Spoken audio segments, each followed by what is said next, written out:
Corporate গ্রুপের তো কোনো লস নেই, লসটা হচ্ছে কার? আমার প্রান্তিকদের। অর্থাৎ 80% আমরা উৎপাদন করি, একদিকে ফিডের দাম দ্বিগুণ করা হচ্ছে আর মিথ্যা আমদানির ঘোষণা দিয়ে দেশীয় পণ্য থেকে উৎপাদিত হয় কিন্তু সেটা আমদানি পণ্য হয়ে যায়। একদিকে ডলার সংকট দেখাচ্ছে, এইভাবে দাম বাড়ে, আরেকদিকে তারা দেশে ভুট্টা উৎপাদন হচ্ছে না এটাও বলে। তো বিভিন্ন কথা বলে আমাদের উৎপাদন খরচকে দ্বিগুণ করা হয়েছে। এবং উৎপাদন খরচ নিয়ে কথা বলতেছি এই কারণে যে সরকার ডিম আমদানি করতেছে, আমদানি করে বাজারকে কন্ট্রোল করবে না, এতে বাজার আরও বড় ধরনের অস্থিরতার সৃষ্টি হবে। কারণ আমার যেখানে উৎপাদন খরচ হচ্ছে 10 টাকা 29 পয়সা, আপনি ইন্ডিয়াতে একটি ডিমের উৎপাদন খরচ 5 টাকা। অতএব ওইখান থেকে আপনি কম দামে ডিম কিনে এখানে যদি ছোট উদ্যোক্তাদের নষ্ট করেন সমস্যা হবে। এখানে কাজটা করতে হবে বড় বড় রাঘব বোয়াল যারা আছে, ফিড মিল যারা আছে, তাদেরকে ধরতে হবে এবং তাদের ফিড মিলে যেতে হবে, তাদের ফিড নিয়ে গবেষণা করতে হবে। এবং ফিডের দামটা কেন 10.5 টাকা উৎপাদন খরচ হচ্ছে আমার ডিমের, এবং কেন ফিডের দাম দ্বিগুণ, এবং ফিডের দামে যে আর্টিফিশিয়ালি সেটাও আমি ভেঙে দেই। সেটা হচ্ছে এটা ফিডের দামটা বাড়িয়ে রাখার একটা কারণ, সেটা হচ্ছে পুরো শিল্পটাকে তারা দখল করতে চাচ্ছে, ডিম এবং মুরগির বাজারটাকে। কীভাবে? যখন ইউক্রেন রাশিয়া যুদ্ধ শুরু হয় তারপর থেকে ফিডের দামটা বাড়ায় এবং পার্শ্ববর্তী সকল রাষ্ট্রে বেড়ে যায়। কিন্তু সকল রাষ্ট্রেই 2022 সাল থেকেই কমছে, আন্তর্জাতিক বাজারে কমার পরে, কিন্তু বাংলাদেশের বাজারে আর কমেনি। 23 সালেও দামটা বাড়ছে এবং এটা তাদের বিভিন্ন যোগ সাজস আছে, যোগ সাজসের মাধ্যমে।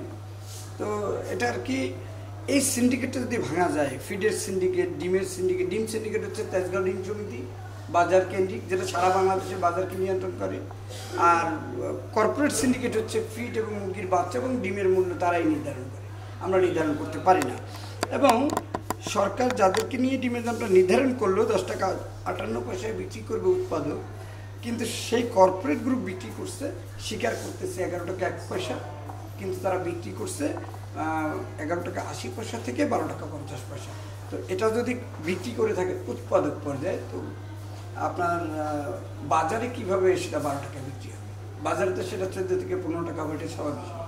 এখন আমি মনে করি যে সরকার যে দাম নির্ধারণ করছে, এই দামকে যদি বাস্তবায়ন করতে হয়, তবে সরকারের নিশ্চিত করতে হবে প্রান্তিক খামারি যাতে 60 টাকায় ডিম বিক্রি করতে না হয়।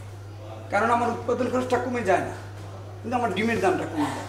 আর এটা কমানোর আরেকটা কারণ, সেটা হলো এই ডিম সিন্ডিকেট যখন বাজারের চাহিদার তুলনায় 1 টাকা কমে, তারা 3 টাকা কমিয়ে দেয়, 3 টাকা কমিয়ে 4 টাকা কমিয়ে তারা কোল্ড স্টোরেজ করে এবং পরবর্তীতে তারা এই ডিমটাকে আবার 3 টাকা 4 টাকা বাড়িয়ে তারা দামটা নির্ধারণ করে এবং প্রতিদিন বাড়ায়। 10 টাকা বাড়ছে, আজকে 10 টাকা বাড়ছে, আজকে সাবেক, আগামীকালকে আবার 20 টাকা কমছে।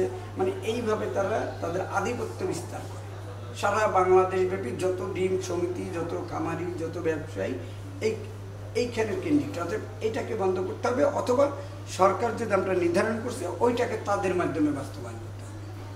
এবং বাস্তবায়ন করতে হবে আমার খামারি যাতে এই যে উৎপাদন খরচ 10 টাকা 29 পয়সা, এবং এই ডিমটা যদি খুচরা বাজারে যায় সর্বোচ্চ 12 টাকা হবে, যদি এই সাপ্লাই চেইনটা সঠিক থাকে, তারা মানে সবাই।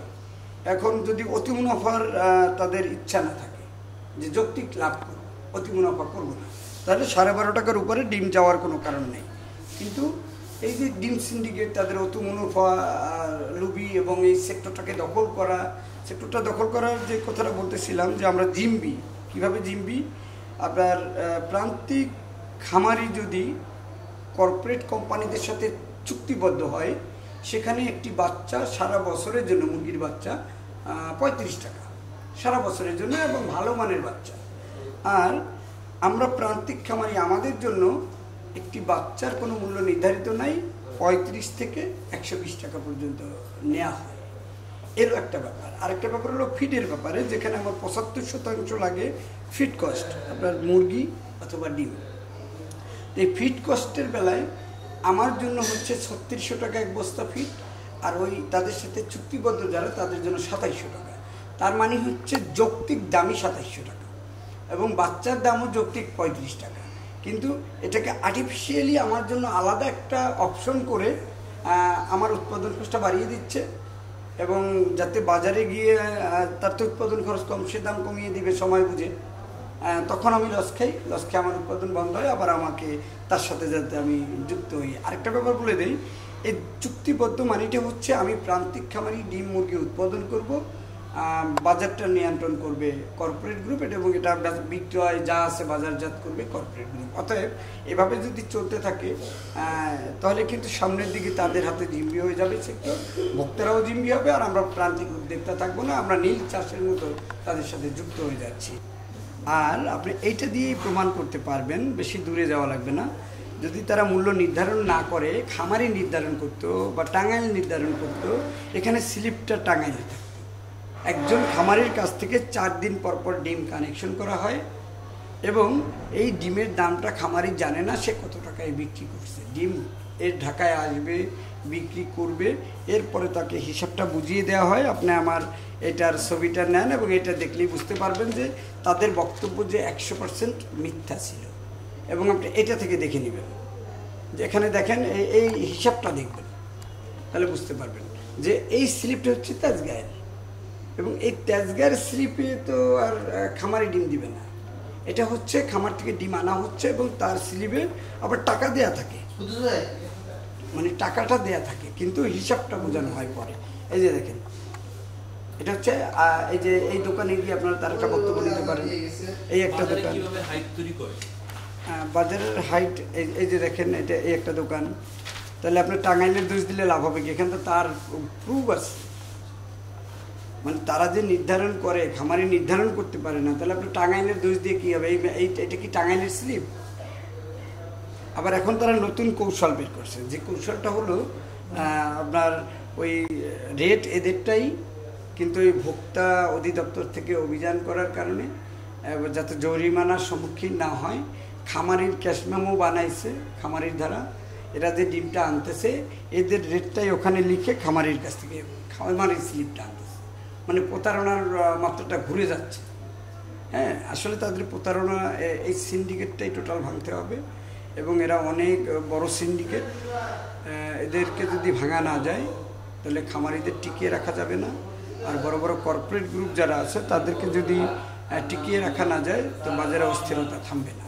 সবচেয়ে বড় কথা, প্রান্তিক খামারিদের ন্যায্য মূল্যটা সরকারের নিশ্চিত করতে হবে, তখনই সরকারের দামটা বাস্তবায়িত হবে। সামাজিক যোগাযোগ মাধ্যমে কিভাবে তারা সামাজিক যোগাযোগ মাধ্যমে বলতে পরিস্থিতি তৈরি করার চেষ্টা করে, এটা চেষ্টা করেন, এটাই করে। এবং যেটা আজকের প্রমাণটা আমি দিব, আজকের প্রমাণটা দিচ্ছি যে আজকে এদের বাজারে 50 টাকা কমে গেছে, এবং সারা বাংলাদেশে ডিম বিক্রি হয় দিনে, আর একমাত্র তেজগাঁয়ে বিক্রি হয় রাতে, যার কারণে সারা বাংলাদেশের মাথা হচ্ছে তারা। সামাজিক যোগাযোগ, এরা যে SMS-টা করে, একদিকে রাতে ডিমটা সাপ্লাই দিচ্ছে দোকানে দোকানে, মেমো দিচ্ছে না বা দাম নির্ধারণ করে দিচ্ছে না। এরা দামটা জানতে পারে তখন সকালে, যখন এরা SMS দিবে, তারপরে তারা বিক্রি শুরু করবে। যার কারণে ভোক্তা যখন যায় যে স্লিপ দেন, স্লিপ দেখাইতে পারে না, কিন্তু একটা কারণে যে তারা স্লিপ তাদের দেয় না। আরেকটা হচ্ছে যে এরা, এদের কাছে যখন স্লিপ চাওয়া হয়, তেজগাঁও কেন্দ্রিক বড় বড় ব্যবসায়ী, এরা স্লিপ দেখাইতে পারে না, যে খামারি স্লিপ দিতে পারে না। মূলত খামারি স্লিপ দিতে পারে না বলতে খামারির কাছ থেকে স্লিপ এরা নেয় না। মূল সমস্যাটা হচ্ছে এরাই খামারিকে স্লিপ দেয়, এরা খামারির থেকে নেবে, এরা খামারিকে স্লিপ দেয়, এটা হলো খামারিকে দিচ্ছে। তার মানে উৎপাদক মূল্য নির্ধারণ করতে পারে না, কিন্তু যিনি আড়তদার উনি মূল্য নির্ধারণ করে দিচ্ছেন কত টাকায় বিক্রি হবে। এখন কেউ বেশি দামে বিক্রি করতে পারলে তো সে লস করে বিক্রি করবে না, কারণ সে 60 টাকায় বিক্রি করছে, আর এখন যদি সে 12.5 টাকা বিক্রি করে, এটাও ওই খামারির পক্ষে অযৌক্তিক কিছু না। হ্যাঁ, কারণ সে 60 টাকায় বিক্রি করছে, এই 60 টাকা আর এখানে আপনার এখন 12 টাকা মিলান, তারপরেও কিন্তু তার ওই উৎপাদন খরচটা আসতেছে না, লসে থেকে যায়। হ্যাঁ, এবং এখন লসে থেকে যায় তো ওই বেশি কয়দিন পাচ্ছে, অল্প কয়েকদিন, কিন্তু সবচেয়ে বড় আকার সময়টাই হলো মানে দামটা কমিয়ে রাখা হবে।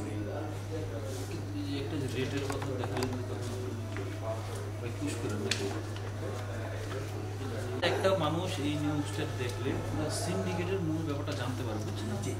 যেটা হচ্ছে এখানে যদি আমরা আসলে এটা চাই যে আমরা যারা ছোটো ছোটো খামারি, আমরা অতিরিক্ত দাম চাই না, তবে আমরা চাই সরকার নিশ্চিত করতে হবে শীত গরম যখনই আসুক না কেন আমার উৎপাদন খরচের নিচে আমার ডিম বিক্রি হবে না, কারণ তাহলে খামারি টিকতে পারবে না।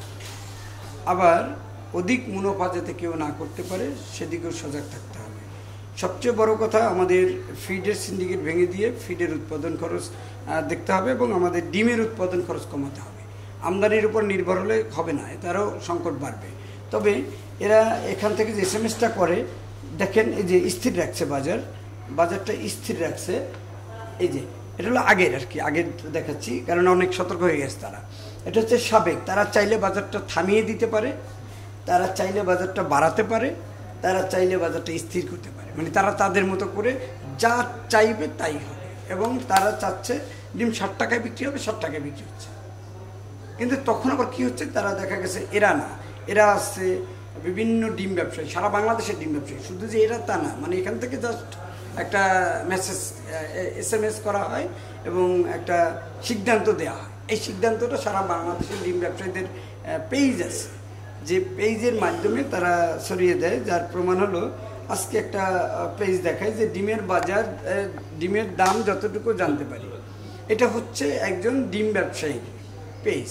আচ্ছা, এবার দেখেন আজকে ডিমের দাম 50 টাকা কমছে।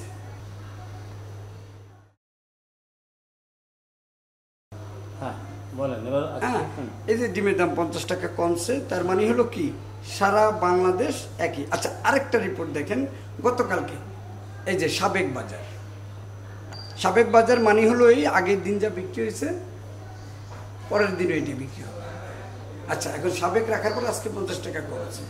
আচ্ছা, এরপরে 3টা জিনিসই দেখায় যে 6 তারিখের 10 টাকা বাড়ছে। 10 টাকা বাড়ছে মানে কি আগের দিন যে দামটা ছিল তার সাথে 10 টাকা যোগ হয়েছে। তার মানে